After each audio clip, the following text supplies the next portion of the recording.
Bonjour à tous, bienvenue dans ce cours de dynamique des structures à destination des étudiants de 5e année du département mécanique et système de Polytech Tours. Alors ce cours va se diviser en deux grands chapitres. Donc le premier traitera de ce que l'on appelle des systèmes discrets, c'est-à-dire qu'on va chercher à modéliser les systèmes mécaniques avec des éléments relativement simples.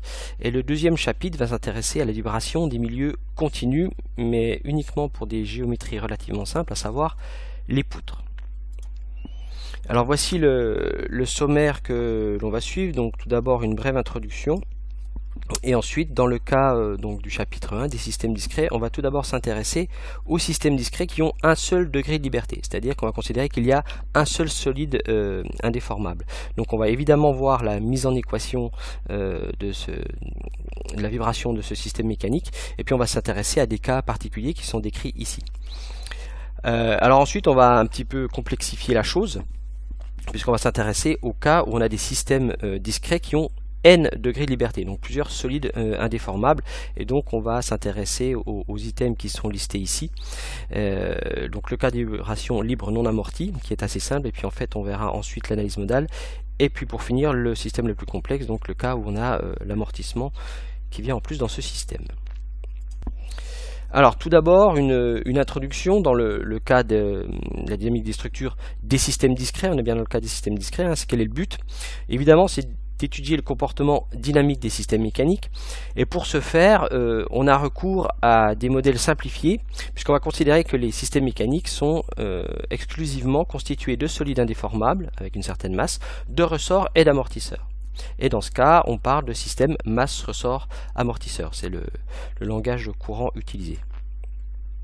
Alors, un exemple très simple, par exemple pour étudier le comportement d'un véhicule à deux roues, hein. Donc vous voyez que j'ai modélisé par un formidable dessin, ou imaginez ici une belle mobilette ou une moto. Voilà.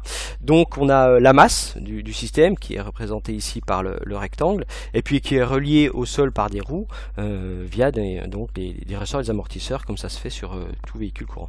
Donc voilà, alors effectivement la modélisation est quand même radicale, mais on peut donc du coup mettre cela en équation et trouver le mouvement qui régit ce système mécanique.